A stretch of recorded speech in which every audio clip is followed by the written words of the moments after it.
जय हिंद बच्चों, अपना स्कूल ऑनलाइन चैनल में आपका स्वागत है। आज हम क्लास 6 में सब्जेक्ट साइंस में चैप्टर स्टडी करेंगे। 12th चैप्टर है हमारा लाइट एंड शेडोज़। तो चैप्टर शुरू करने से पहले आपको रिक्वेस्ट करते हैं कि अगर आपने चैनल को सब्सक्राइब नहीं किया तो प्लीज़ सब्सक्राइब कीजिए। अगर वीडियो अच्छी लगे तो उसको लाइक एंड शेयर कीजिएगा। तो ये शुरू करते हैं चैप्टर को। देखिए, we all know that it is our eyes that enable us to see. देखिए, हमें सबको पता है कि आंखों के कारण ही हम देख सकते हैं and appreciate the very many beautiful objects of different colours and sizes surrounding us. तो देखिए, इसमें कोई डाउट नहीं है कि हम आंखों से ही देखते हैं और अप्रिशिएट मीन प्रशंसा करते हैं बहुत सारी ब्यूटीफुल ऑब्जेक्ट्स की, जो कि डिफरेंट डिफरेंट कलर्स के हैं, अलग अलग साइज के हैं, जो कि हमारे आसपास हैं। तो मीन्स आंखों के कारण ही हम क्या है, अपने आसपास जितने भी सुंदर अलग अलग कलर्स के अलग अलग साइज के जो चीज़ें हैं उनको हम प्रशंसा करते हैं और देख सकते हैं। तो let us however pause and think whether our eyes alone are sufficient to for this purpose. तो देखिए, थोड़ा रुकिए, पॉज कीजिए और सोचिए कि क्या हमारी आइज सफिशिएंट है सबको इस पर्पस के लिए जो हम देख रहे हैं, इमेजिन कर रहे हैं। तो देखिए, imagine that we are in a completely dark room. अब देखिए, कल्पना कीजिए कि आप बिल्कुल एक डार्क रूम में हो जहाँ पे अंधेरा है। We will find it difficult to see and detect the presence of other objects in the room. तो क्या होगा, हमारे लिए मुश्किल हो जाएगा, डिफिकल्ट हो जाएगा देखना और डिटेक्ट मीन्स उस चीज़ों को ढूंढना जो कि वहाँ पे रूम में प्रेजेंट है। We are able to do so we are able to do that only when the room is illuminated. लेकिन हम इन चीज़ों को तभी देख सकते हैं, तभी ढूंढ सकते हैं जब रूम में अच्छी तरह से लाइट है। This mean that in addition to our eyes we need to have illumination. देखिए, इसका मतलब ये हुआ कि हमारी आंखों के साथ साथ हमें रोशनी भी चाहिए, लाइट भी चाहिए to see and observe the world around us. हमारे आसपास के जो संसार को हम देखने के लिए हमें आंखों के साथ साथ रोशनी भी चाहिए, लाइट भी चाहिए। तो बात करते हैं, we usually say that light is a form of energy. हम क्या कहते हैं कि लाइट क्या है, एक तरह की एनर्जी है। That produces sensation of site in our eyes, जिसके कारण हमारी आइज में क्या है, एक साइट, एक व्यू बनता है। Sun is a major natural source of light. जो सन है सबसे बड़ा क्या है, नेचुरल सोर्स है लाइट का। ये एमिट करता है लाइट ऑफ इट्स ओवन, इसकी खुद की अपनी लाइट है। Stars are also known to emit light of their own. देखिए, स्टार्स की भी अपनी खुद की लाइट है। Sources of light like the sun और the stars which emit light of their own are called natural sources. तो जो भी सोर्सेज अपनी खुद लाइट प्रोड्यूस करती है, जैसे कि सन है, स्टार्स है, जिनकी खुद की अपनी लाइट है, खुद उन्होंने प्रोड्यूस की है, उनको कहते हैं natural sources. Human have also been able to design and develop a number of sources of light. देखिए, इंसानों ने भी डिज़ाइन की हैं, डेवलप की हैं कई सारे सोर्स ऐसे लाइट के जो लाइट प्रोड्यूस करते हैं। जैसे कि एलईडीज है, इलेक्ट्रिक बल्ब्स है, ट्यूबलाइट्स है, सीएफएल है, कैंडल्स हैं, मोमबत्तियाँ। और ये क्या है, सारे के सारे मैन मेड और आर्टिफिशियल सोर्स ऑफ लाइट है। क्योंकि जो इंसान ने बनाए हैं इसलिए मैन मेड है, और आर्टिफिशियल मीन हमने बनाए इसलिए आर्टिफिशियल सोर्स ऑफ लाइट है। These sources help us to see objects और फिनोमिना इनसाइड रूम। तो देखिए, कमरे में के अंदर जब नाइट के टाइम पे इन्हीं सोर्सेज के कारण जो हमने बनाए हैं, मैन मेड बनाए हैं, हम देख सकते हैं चीज़ों को। व्हेन देयर इज इनसफिशिएंट और नो सनलाइट, जबकि रात को सनलाइट नहीं होती और लाइट की कमी होती है। तो देखिए, डू यू नो में है एक फायर फ्लाई, जिसको जुगनू कहते हैं हिंदी में, इमिट्स लाइट ऑफ सोवन, जो अपनी खुद की लाइट प्रोड्यूस करता है। तो ये क्या है, it is a natural source of light, ये एक कुदरती सोर्स है लाइट का। देयर आर सम फिशेज, कुछ फिशेज ऐसी जो कि इमिट करती हैं लाइट अपनी ओवन। तो कुछ फिशेज भी हैं ऐसी जो खुद लाइट प्रोड्यूस करती हैं। तो बात करते हैं light and different types of objects की। Let us try to see a lighted electric bulb. देखिए, इलेक्ट्रिक बल्ब को देखिए या कैंडल को देखिए, first through a glass sheet, पहले ग्लास की शीट के बीच में से आर पर, देन थ्रू ए कार्डबोर्ड, फिर देखिए एक गत्ते के पीस के द्वारा देखिए, and finally through a sheet of tissue paper, फिर टिश्यू पेपर को रख के, जब बटर पेपर को रख के देखिए। वट यू भी अब क्या ऑब्जर्व करोगे, the lighted electric bulb is clearly seen through the glass sheet. कि जब हमने देखा बल्ब को तो ग्लास शीट के केस में बल्ब आसानी से क्लियरली दिख रहा है, लेकिन not seen at all through the cardboard. लेकिन जब कार्डबोर्ड गत्ते का पीस रखा था, जब हमने टिश्यू पेपर रखा था, तब हमें वो नहीं दिख रहा है। तो मटेरियल्स और ऑब्जेक्ट्स लाइक ग्लास शीट, तो ऐसे ऑब्जेक्ट्स जैसे कि ग्लास शीट थी, वाटर हैं, are some form of plastics that allow the light to pass through them completely are known as transparent objects. तो ऐसे ऑब्जेक्ट्स जो कि ग्लास शीट की तरह हैं, वाटर की तरह हैं, या कुछ ऐसी प्लास्टिक्स हैं जो लाइट को अपने में से पास होने देती हैं कंप्लीटली, उनको कहते हैं transparent objects. And minerals materials objects like the cardboard, wood, metal that do not allow the light to pass through them at all are known as opaque objects। तो लेकिन जो मटेरियल्स हैं, जो ऑब्जेक्ट्स कार्डबोर्ड की तरह हैं, गत्ते की तरह हैं, लकड़ी की तरह हैं, मेटल की तरह हैं, जो लाइट को नहीं अलाउ करते अपने आप में से जाने के लिए, उनको कहते हैं ओपैक ऑब्जेक्ट्स।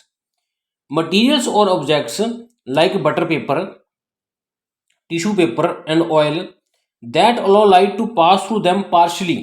लेकिन बटर पेपर होता है, मान ली पेपर के ऊपर बटर लगा दिया, मक्खन लगा दिया या घी लगा दिया, या टिश्यू पेपर है, या कोई ऑयल है, उसमें से देखिए जो लाइट है वो पार्शली, ना ज़्यादा ना कम, ठीक ठीक जाएगी, तो उनको कहते हैं ट्रांसलूसेंट ऑब्जेक्ट्स। तो देखिए इसमें एग्जांपल देखिए, ट्रांसपेरेंट में देखिए सारा सारा दिख रहा है सेम टू सेम, ट्रांसलूसेंट में देखिए थोड़ा सा हल्का दिख रहा है, धुंधला दिख रहा है, ओपेक में हमें बिल्कुल पता लगे पीछे पेपर फटा हुआ है या साबुत है या कैसा है या क्या लिखा हुआ है उस पर। तो इस तरह के तीन तरह के मटेरियल्स हो गए। एक्टिविटी है हमारे पास, डिमोन्स्ट्रेट करना है कि light propagates along a straight path, की लाइट जो है स्ट्रेट पाथ में से जाती है।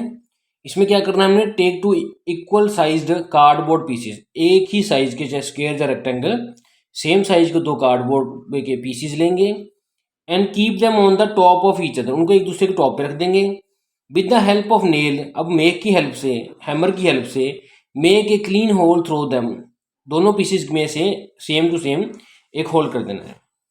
Put these pieces vertically on a suitable stands and adjust their position so that the holes on the two pieces along the same straight line. तो देखिए जैसे हमने दो कार्डबोर्ड के पीसेस लिए थे सेम साइज के, इनमें हमने सेम साइज पे सेम लोकेशन पे होल कर दिया। अब इनको वर्टिकली देखिए ऐसे हमने माउंट कर दिया, यहाँ पे मान ले होल है तो यहाँ होल है। अब क्या करेंगे, हम एक लाइटेड कैंडल रखेंगे एक साइड में, और उसको हम होल में से, जैसे यहाँ कैंडल रख दी, यहाँ से देखेंगे तो देखिए हमें यहाँ से दिखेगा। तो जिस तरह की देखिए सेटअप में दिखाया है। तो देखिए मूवमेंट भी disturb any of the two pieces, जैसे हम दोनों पीसीज को डिस्टर्ब करेंगे तो क्या देखेंगे हम कि हम जो फ्लेम है उसको देख नहीं पाएंगे। तो इससे ये शो होता है कि जो लाइट है वो हमेशा स्ट्रेट लाइन में पाथ में फ्लो होती है। मीन जैसे ही इसको थोड़ा इधर उधर करेंगे, ये हमारा जो पाथ है वो हमें कैंडल दिखनी बंद हो जाएगी। तो ये हमारा एक्सपेरिमेंट हो गया कि जो लाइट है वो स्ट्रेट पाथ में फ्लो करती है। नेक्स्ट बात करते हैं शेडो की। जैसे कि शेडो है परछाई। तो we all have experience that during early morning और इवनिंग। देखिए ज़्यादातर सुबह या शाम को क्या होता है, हमने एक्सपीरियंस किया है कि व्हेन वी आर वॉकिंग और जॉगिंग इन पार्क, जब भी हम पार्क में जॉगिंग करते हैं या वॉक करते हैं, something always follows and accompanies us, कुछ ना कुछ चीज़ ऐसी होती है जो हमें फॉलो करती है और हमें कंपनी देती है। It is sometimes longer and sometimes shorter, कई बार जो हमसे लंबी होती है चीज़ और कई बार हमसे छोटी होती है। Can you identify what is this, आप आइडेंटिफाई कर सकते हैं क्या चीज़ है जो कीप ऑन अकम्पनिंग हमें साथ देती है। इसे हम कहते हैं, we call it as shadow, हम इसको कहते हैं परछाई। देखिए let us try to understand the formation of shadow. देखिए शेडो का कारण क्या है इसको समझते हैं। We know that light can not pass through the opaque objects, हमें पता है कि ओपेक ऑब्जेक्ट में से लाइट पास नहीं हो सकती। Hence such objects come in the path of the beam of the light, तो इसलिए ऐसे ऑब्जेक्ट्स क्या हैं उसके बीम के, उसके पाथ के बीच में आ जाते हैं, लाइट के बीम के बीच में, and make a dark region on a screen kept behind them, और उनकी पिछली जो स्क्रीन होती है उसके ऊपर क्या है वो एक डार्क सा एरिया बनाते हैं। तो it is these dark regions, ये डार्क पैचेज जो है एरियाज हैं, इनको क्या कहते हैं हम शेडोज। तो देखिए जैसे ये इंसान है, इसके सामने से लाइट आ रही है, तो लाइट में देखिए जहाँ जहाँ ये इसकी बॉडी है ओपेक है, इसको लाइट को पास नहीं कर रही, तो पिछला हिस्सा जो था वहाँ लाइट नहीं पहुंची, तो उस हिस्से ने यहाँ पे एक एरिया सा बना दिया डार्क सा, तो इसको कहते हैं हम शेडो। तो देखिए for shadow formation we require three things, हमें तीन चीज़ें चाहिए इसके लिए। फर्स्ट हमें लाइट चाहिए, सेकंड एक ओपेक ऑब्जेक्ट चाहिए जो कि लाइट को रोकेगा, थर्ड के एक स्क्रीन चाहिए जिसके ऊपर वो शेडो जाके बनेगी। तो तीन चीज़ें हमें जरूरी है इसके लिए। Shine a torch over a piece of cardboard और वुड, किसी लकड़ी के हिस्से के ऊपर या कार्डबोर्ड के पीस के ऊपर एक हमने टॉर्च मारनी है। Its shadow can be seen on the opposite wall और द ग्राउंड। तो देखिए जो शेडो होगी वो या तो ग्राउंड पे बनेगी, अगर पीछे दीवार है, वॉल है, तो दीवार पे बनेगी।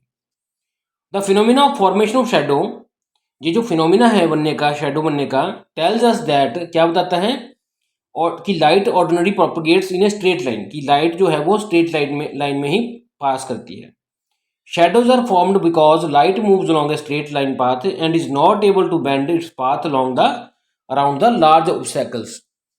कि जो लाइट है वो स्ट्रेट लाइन में ही पाथ फ्लो करती है और ये बेंड नहीं करती अपने पाथ को, रास्ते को बदलती नहीं है, जबकि कोई इसके आगे चाहे कोई रुकावट क्यों ना आ जाए। नेक्स्ट इसमें देखिए एक्टिविटी। तो फिक्स करना है कॉम को vertically on one side of the large wooden table, जिस तरह ये दिखा रखा है वर्टिकली। अब कवर करना है टेबल को विद टेबल क्लॉथ, एक कपड़ा बिछा दिया, इसके ऊपर टेबल क्लॉथ बिछा दिया। Send a beam of light, powerful torch में से हमने बीम को भेजा लाइट के। तो देखिए यहाँ पे जो एरिया था इसकी शेडो जहाँ बन गई।